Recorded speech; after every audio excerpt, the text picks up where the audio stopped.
اعوذ باللہ من الشیطان الرجیم بسم اللہ الرحمن الرحیم اللہم صلی وسلم علی سیدنا و مولانا محمد وعلی آل سیدنا و مولانا محمد وبارک وسلم وصلی علیہ۔ عادل اور نیک دل حکمرانوں کا ہمیشہ سے یہ وتیرہ اور طریقہ رہا ہے کہ وہ ہمیشہ اپنی رعایا کی خبر گیری رکھتے ہیں۔ دن ہو یا رات ہو، گرمی ہو سردی ہو، ہر موقع پر اپنی رعایا کی خبرگیری رکھنا ان کا وتیرہ رہا ہے۔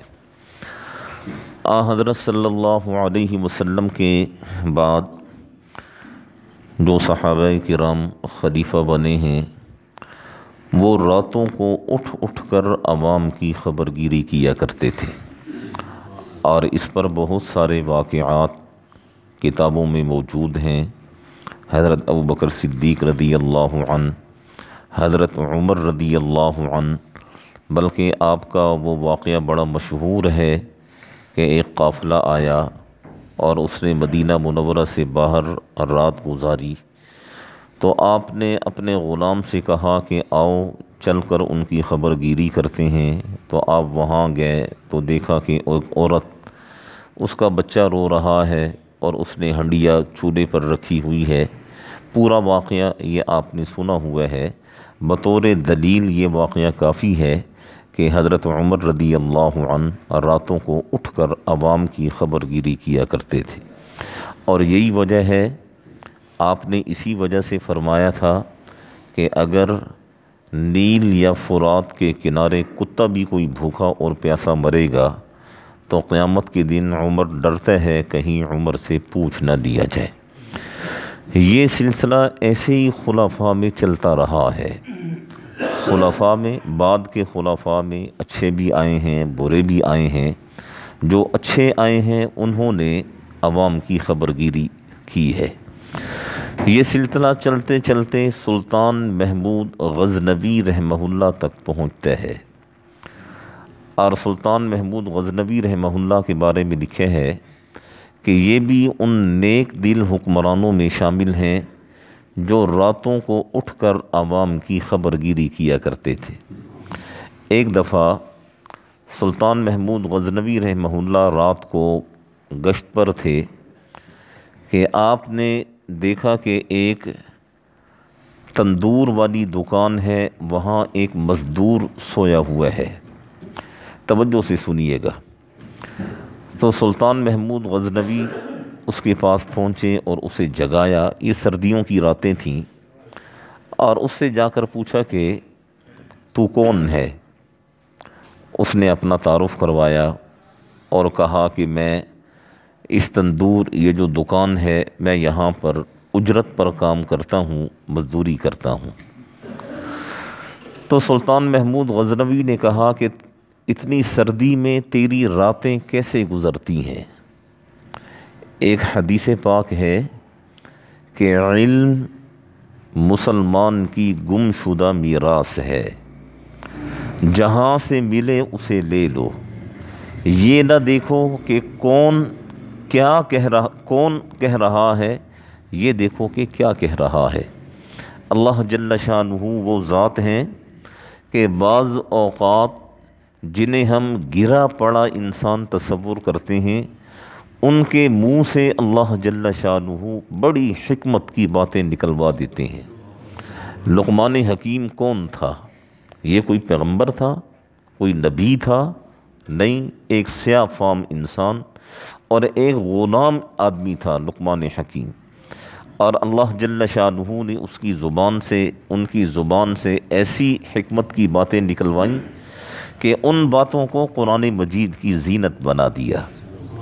یہ مزدور بھی کچھ اسی قسم کا آدمی تھا۔ سلطان محمود غزنوی نے پوچھا کہ یہ سردیوں کی راتیں ہیں، یہ تیری کیسے گزر رہی ہیں؟ تو اس مزدور نے کہا کہ عالی جا، آدھی رات تو میری ویسی گزرتی ہے جس طرح آپ کی گزرتی ہے، اور آدھی رات میری آپ سے بہتر گزرتی ہے۔ تو سلطان محمود غزنوی پریشان ہو گیا کہ یہ ایک مزدور آدمی یہ کیا بات کر رہا ہے کہ اس کی رات میری رات سے بھی بہتر ہے۔ تو سلطان محمود غزنوی نے کہا کہ اپنی بات کی وضاحت کر کہ بغیر بستر کے، بغیر گھر کے تیری آدھی رات تو ویسی گزرتی ہے جس طرح میری، میں محل میں پرسکون بستر پر سوتا ہوں، اور تو کہہ رہا ہے کہ آدھی رات میری آپ سے بہتر گزرتی ہے، اس کی وضاحت تو کر۔ تو اس مزدور نے کہا کہ رات کو جب ہم تندور کو ڈھانپ دیتے ہیں، بند کر دیتے ہیں، تو میں اسی تندور کے پاس سو جاتا ہوں۔ جب تک اس تندور کی گرمائش رہتی ہے مجھے تپش پہنچتی رہتی ہے اور میں سکون سے سوتا ہوں۔ فرق یہ ہے کہ میں تندور کی گرمی سے سکون حاصل کرتا ہوں اور آپ بستر کی گرمی سے سکون حاصل کرتے ہیں، اور جب تک یہ تندور گرم رہتا ہے میری اور آپ کی رات بالکل برابر ہے کہ آپ بھی سکون سے سوتے ہیں، میں بھی سکون سے سوتا ہوں۔ اور جب یہ تندور ٹھنڈا ہو جاتا ہے اور مجھے سردی محسوس ہونا شروع ہوتی ہے تو پھر میں اٹھتا ہوں، وضو کرتا ہوں اور اپنے رب کے سامنے کھڑا ہو جاتا ہوں، اور پھر میں فجر تک تہجد میں مشغول رہتا ہوں۔ بادشاہ اگر تو بھی تہجد پڑھتا ہے تو پھر تیری اور میری رات برابر ہے، اور اگر تو ساری رات سویا رہتا ہے تو تیری اور میری آدھی رات برابر ہے، اور آدھی رات کے بعد کا جو حصہ ہے وہ پھر میرا بہتر ہے کہ میں حق کے غلامیت ادا کرتا ہوں اور اپنے مالک کے سامنے کھڑے ہو کر 2 4 6 8 رکعت تہجد جتنی مجھے توفیق مل جاتی ہے وہ میں پڑھتا ہوں۔ تو بات یہ ہے کہ آج کل کی جو راتیں ہیں یہ بڑی لمبی راتیں ہیں، اور رات بھی، آج کل کی رات بھی نعمت ہے، آج کل کا دن بھی نعمت ہے۔ دن اس لحاظ سے نعمت ہے اگر کسی ساتھی کے رمضان کے فرض روزے قضا ہوئے ہیں تو وہ ان دنوں میں اپنے روزوں کی قضا رکھ سکتا ہے، چھوٹے سے دن ہیں اور نہ بھوک نہ پیاس کا کوئی احساس ہے۔ اور رات اس لحاظ سے بہترین ہے کہ ڈاکٹر یہ کہتے ہیں کہ 6 سے 7 گھنٹے انسان کو سونا چاہیے۔ اب میں اپنی روٹین بتاؤں، اب میری اپنی روٹین رات کو 8 بجے سونے کی ہے۔ اب 8 بجے سے لے کر میں آپ صبح بھی حساب لگا رہا تھا 6 بجے اگر ہم اٹھیں تو یہ 10 گھنٹے بنتے ہیں۔ 10 گھنٹے پڑے پڑے انسان کی کمر بھی تھک جاتی ہے، اس لیے 5-6 گھنٹے سونے کے بعد اگر آدمی 4 ساڑھے 4 5 بجے تک تیاری کر کے آدمی کچھ نفل، کچھ تہجد پڑھ لے، کچھ ذکر کر لے، اپنے رب کو یاد کر لے تو یہ اس کے لیے بہت زیادہ بہتر ہے۔ سردیوں کی راتیں بھی اللہ کی طرف سے بہت نعمت ہیں، اور سردیوں کے دن بھی اللہ جل شانہ کی طرف سے بڑے نعمت ہیں، لیکن اس انسان کے لیے جو سمجھتا ہو، جو اس چیز کو غنیمت اور اس چیز کو نعمت جانتا ہو۔